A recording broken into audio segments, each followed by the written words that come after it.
રાજ્યભરમાં કડકડતી ઠંડીનો ચમકારો યથાવત. સૌથી ઓછું તાપમાન ગાંધીનગરમાં 9 ડિગ્રી નોંધાયું, નલિયામાં 10 ડિગ્રી, અમદાવાદમાં 11 ડિગ્રી તાપમાન નોંધાયું, તો ડીસા અને અમરેલીમાં 11 ડિગ્રી તાપમાન, જ્યારે કંડલામાં 12 ડિગ્રી તાપમાન નોંધાયું.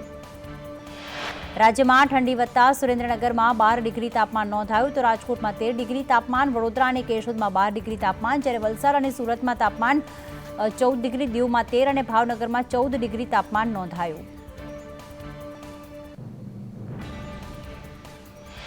ઉત્તર ભારતમાં આકરી ઠંડીનો કહેર યથાવત. ઠંડા પવનોના કારણે દિલ્હીમાં વધી ઠંડી. દિલ્હીમાં લઘુત્તમ તાપમાન 3.5 ડિગ્રી નોંધાઈ, દિલ્હીમાં મહત્તમ તાપમાન 17.4 ડિગ્રી નોંધાયું. દિલ્હીના જાફરપુરમાં સવારનું તાપમાન 2.7 ડિગ્રી. 18 જાન્યુઆરી સુધી દિલ્હીમાં ઠંડીનું ઓરેન્જ એલર્ટ. હરિયાણાના મહેન્દ્રગઢમાં 0થી નીચે તાપમાન, પંજાબના શહીદ ભગતસિંહ નગરમાં 0થી નીચે તાપમાન નોંધાયું. ઉત્તર ભારતમાં 5 દિવસ ગાઢ ધુમ્મસ રહેવાની આગાહી. ધુમ્મસના કારણે દિલ્હીમાં 380 ફ્લાઇટ્સમાં વિલંબ, 35 ફ્લાઇટ્સ રદ થઈ, 125 ટ્રેન્સ મોડી પડી. વારાણસીમાં વહેલી સવારે વિઝિબિલિટી 0.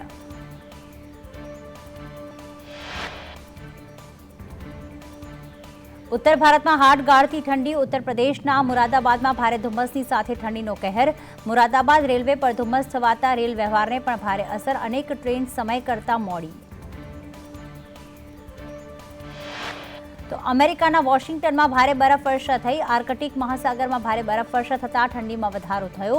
અનેક જગ્યા પર બરફની ચાદર પથરાઈ. હજુ પણ ભારે બરફવર્ષાની આગાહી.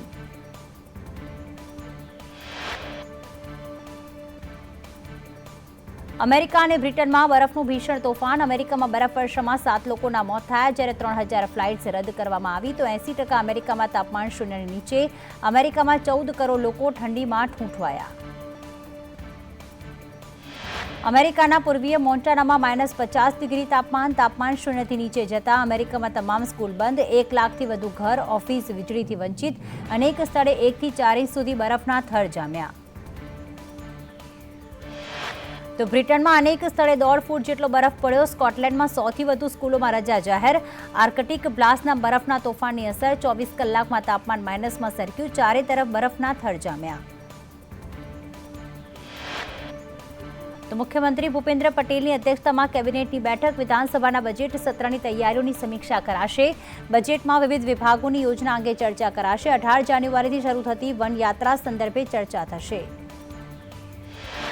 વન નેશન વન ચલાન પ્રોજેક્ટનો આરંભ. ટ્રાફિક નિયમો તોડશો તો સ્થળ પર જ દંડ થશે. અમદાવાદ, સુરત, વડોદરા, રાજકોટમાં અમલ શરૂ. વન નેશન વન ચલાનની એપ લોન્ચ કરાઈ. ટ્રાફિક પોલીસ મોબાઈલ એપથી ફોટો પાડશે. નડિયાદની એનડી દેસાઈ હોસ્પિટલમાં મોતથી વિવાદ. ડોક્ટરની બેદરકારીથી મહિલાનું પ્રસૂતિ દરમિયાન મોત થયાનો પરિવારજનોનો આક્ષેપ. હોસ્પિટલ બહાર મહિલાના પરિવારજનોનો હોબાળો. વિનામૂલ્યે સેવા આપતી હોસ્પિટલ પર 30,000 સેરવ્યાનો આરોપ. તો લોકગાયિકા કિંજલ દવેની મુશ્કેલી વધી. કિંજલ દવેને કોર્ટે ફટકાર્યો 1 લાખનો દંડ. લાઈવ પબ્લિક ડોમેનમાં ગીત ગાતા દંડ ફટકાર્યો. કોર્ટની મનાઈ હુકમ છતાં ગીત ગાતા કોર્ટની કાર્યવાહી. 4 બંગડીનું સોંગ ગાવા બદલ દંડ. દ્વારકામાં બોટ ચાલકો વિરુદ્ધ કાર્યવાહી. ફેરી બોટ સર્વિસમાં 10 બોટ વિરુદ્ધ કાર્યવાહી. લાઈફ જેકેટ પૂરતા પ્રમાણમાં ન રાખતા કાર્યવાહી કરાઈ. 10 બોટની પરવાનગી રદ કરાતા બોટ ચાલકોમાં ફફડાટ. અમદાવાદમાં 2 આરટીઓ ઓફિસમાં એપોઇન્ટમેન્ટ સમય વધારાયો. સવારે 8 થી રાત્રે 8 વાગ્યા સુધી એપોઇન્ટમેન્ટ મળશે. સુરત, વડોદરા અને રાજકોટની 1 આરટીઓમાં સમય વધારાયો.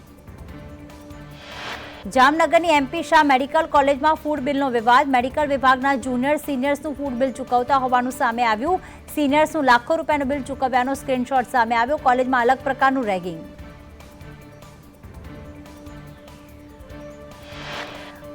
રાજકોટમાં આરોગ્ય વિભાગે 10 કિલો અખાદ્ય જથ્થાનો નાશ કર્યો. 2 સ્થળોએ આરોગ્ય વિભાગના દરોડા.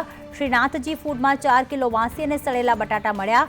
ભોલા ફાસ્ટ ફૂડમાંથી પિઝા, પાઉં સહિત 5 કિલો વાસી જથ્થો મળ્યો.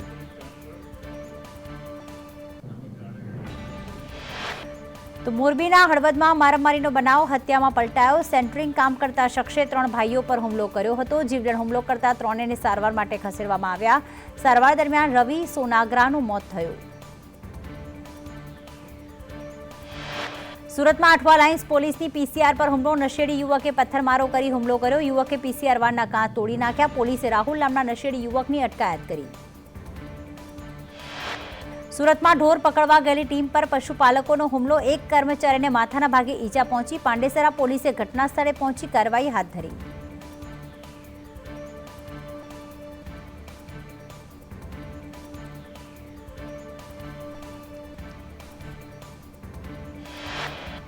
વડોદરામાં 26 વર્ષીય યુવાને કરી આત્મહત્યા. પ્રેમ લગ્ન બાદ ઘર કંકાસમાં કરી આત્મહત્યા. પૂર્વ સાંસદ સત્યજીત ગાયકવાડના ક્વાર્ટર્સમાં રહેતો હતો યુવાન. છેલ્લા 1 માસથી બેકાર હોવાથી ડિપ્રેશનમાં હતો. અયોધ્યા પ્રાણ પ્રતિષ્ઠા પૂજનનો આજે બીજો દિવસ. રામલલ્લાની મૂર્તિ મંદિર પરિસરમાં પ્રવેશ કરશે. શિલ્પકાર મૂર્તિને પુરોહિતોને સમર્પિત કરશે. ત્યારબાદ રામલલ્લાની મૂર્તિ રામ જન્મભૂમિ પહોંચશે. અયોધ્યામાં સરયુ નદીમાંથી જળ ભરી હવનકુંડ સુધી લવાશે જળયાત્રા. તીર્થ પૂજન, વર્ધિની પૂજન, કળશ યાત્રા થશે. ત્યારબાદ રામલલ્લાની મૂર્તિનું પ્રાસાદ પરિસરમાં ભ્રમણ થશે. નક્કી કરાયેલી મૂર્તિની આંખો પર પટ્ટી બાંધી દેવાઈ છે. પ્રાણ પ્રતિષ્ઠાના દિવસે ખુલશે પટ્ટી. અયોધ્યામાં પોલીસ દ્વારા પ્રાણ પ્રતિષ્ઠાને લઈને બાઇક રેલી યોજાઈ. રામ મંદિરની પ્રાણ પ્રતિષ્ઠામાં કોઈ અનિચ્છનીય બનાવ ન બને તે માટે પોલીસ સજ્જ. 22મી અયોધ્યામાં ભગવાન રામની પ્રાણ પ્રતિષ્ઠા થશે. એશિયાનું સૌથી મોટું ઊંઝા માર્કેટ યાર્ડ આગામી 22 જાન્યુઆરીએ બંધ રહેશે. અયોધ્યામાં ભગવાન રામની પ્રતિષ્ઠાને લઈને રજા જાહેર કરાઈ. હરાજી સહિતની કામગીરી રહેશે બંધ. રામ મંદિર પ્રાણ પ્રતિષ્ઠા મુદ્દે રાહુલ ગાંધીનું નિવેદન. કહ્યું, અમે બધા ધર્મો સાથે છીએ, પણ આ ભાજપ અને આરએસએસનો કાર્યક્રમ છે. અયોધ્યામાં આયોજિત કાર્યક્રમ રાજકીય છે. અયોધ્યામાં 108 ફૂટની અગરબત્તી પ્રજ્વલિત કરાઈ. રામ જન્મભૂમિ ક્ષેત્રના પ્રમુખ મહંતે સળગાવી અગરબત્તી. ગુજરાતના વડોદરાથી મોકલાઈ હતી અગરબત્તી. જમ્મુ કાશ્મીરમાં પણ ભગવાન શ્રી રામના મંદિરમાં બિરાજમાન થવાને લઈને ઉત્સાહ. ઉરીની પ્રથમ વર્ષની કોલેજ સ્ટુડન્ટ બતુલ ઝેહરાએ રામ ભગવાનના ભજન પહાડી ભાષામાં ગાઈને રેકોર્ડ કર્યા.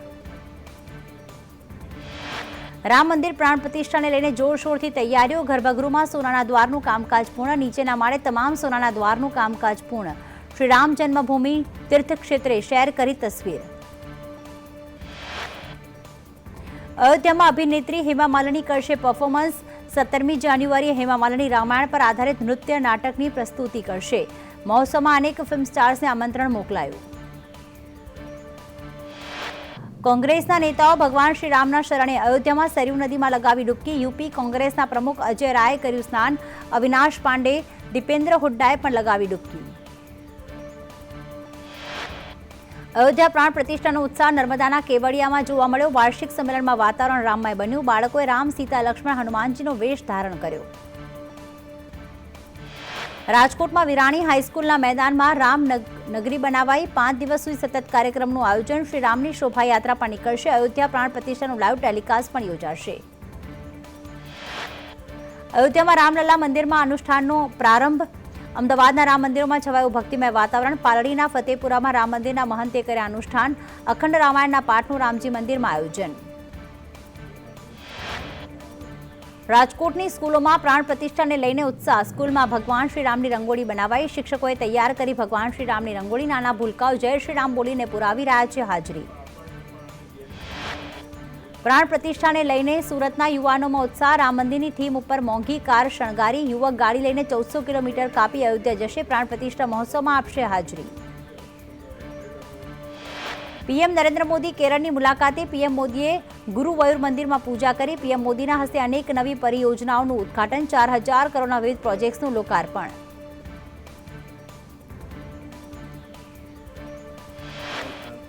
આજે જગન્નાથપુરી હેરિટેજ કોરિડોરનું થશે લોકાર્પણ. ઓડિશાના સીએમ નવીન પટનાયકના હસ્તે કોરિડોરનું લોકાર્પણ. દેશભરના 90 મંદિરોના પ્રતિનિધિઓને આમંત્રણ અપાયું છે. 4 ધામ નેપાળના રાજાને પણ આમંત્રણ અપાયું છે.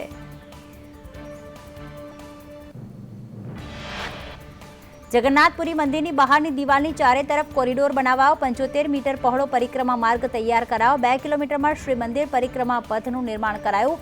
શ્રદ્ધાળુઓ મંદિરના સીધા દર્શન આ કોરિડોરમાંથી કરી શકશે. બેંગલુરુમાં ભારત અફઘાનિસ્તાન વચ્ચે ત્રીજી T20 મેચ રમાશે. 3 મેચની સિરીઝમાં ભારત 2-0થી અજય છે. જ્યારે આજે ત્રીજી મેચ જીતીને ભારત વ્હાઇટ વોશ કરવાના ઈરાદે મેદાનમાં ઉતરશે. ભારતીય શેર માર્કેટમાં મોટો કડાકો, મોટા ઘટાડા સાથે ખુલ્યા બજાર. સેન્સેક્સ નિફ્ટીમાં 1% વધુનો ઘટાડો. નિફ્ટી 200 પોઈન્ટથી વધુ ઘટીને 21,800ના સ્તરની નીચે, તો સેન્સેક્સ 800 પોઈન્ટથી વધુ ઘટ્યો. તો ઉમરેઠમાં ફરી વિવાદાસ્પદ ગીત વગાડાતા બોલાચાલી. બાજીપુરા ગામમાં લાગણી દુભાય તેવા ગીત વગાડતા માહોલ બગડ્યો. ગામનું વાતાવરણ તંગ કરનાર યુવાનો વિરુદ્ધ નોંધાયો ગુનો. ગામમાં ચુસ્ત પોલીસ બંદોબસ્ત ગોઠવવામાં આવ્યો. જૂનાગઢના ગાદોઈ ટોલ નાકાનો વિવાદ વકર્યો. કોન્ટ્રાક્ટર અને આરોપી વચ્ચેની ઓડિયો ક્લિપ વાયરલ. NHAIને આર્થિક નુકસાન અટકાવવા 6 લાખની માંગણી કરી. પોલીસે પૈસા માંગનાર આરોપીની કરી ધરપકડ. વડોદરા શહેરમાં ખાખી વર્દી પર ડાઘ. શી ટીમની PCR વાનમાં દારૂની મહેફિલ. દારૂ પાર્ટી કરતા હેડ કોન્સ્ટેબલ સહિત 3 ઝડપાયા. મુંજ મહુડા વિસ્તારની આ ઘટના. મહેમદાવાદમાં 2 કોમના લોકો વચ્ચે મારામારી. હુમલામાં 3 ઇજાગ્રસ્તોને હોસ્પિટલ ખસેડાયા. ધારાસભ્ય અર્જુનસિંહ ચૌહાણે ઇજાગ્રસ્તોની મુલાકાત લીધી. હિન્દુ ધર્મ સેનાના ગુજરાત ઉપાધ્યક્ષે પણ લીધી મુલાકાત. હુમલાખોરોએ પકડીને કાર્યવાહીની કરી માંગ. મોરબી નકલી ટોલ નાકા કાંડમાં વાંકાનેર પોલીસે વધુ 3 આરોપીઓની ધરપકડ કરી. જયરામ પટેલના પુત્ર અમરસિંહ પટેલ પોલીસ પકડથી દૂર. અત્યાર સુધીમાં 5 આરોપીઓની ધરપકડ. રાજકોટના ગોંડલમાં ફર્નિચરના શોરૂમમાં તોડફોડ. ઉત્તરાયણમાં ડીજે વગાડવા મુદ્દે થઈ હતી માથાકૂટ. પાલિકાના વોટર શાખાના ચેરમેન સામે આક્ષેપ. પોલીસે ફરિયાદ નોંધી તપાસ હાથ ધરી. સુરતમાં નવનિર્મિત બાંધકામ સાઇટમાં 4થા માળેથી પટકાતા યુવતીનું મોત. કોલમ અને બીમ ભરવાનું કામ ચાલુ હતું. શ્રમિક પરિવાર પર આભ તૂટી પડ્યો. બનાસકાંઠા જિલ્લામાં એક શાળાએ અનોખું અભિયાન હાથ ધર્યું, જેમાં બાળકો શાળામાં આવતા મહેમાનો અને શિક્ષકોનું જય શ્રી રામ બોલીને સ્વાગત કરે છે. વર્ગખંડમાં બાળકો જય શ્રી રામ બોલીને હાજરી દર્શાવી રહ્યા છે.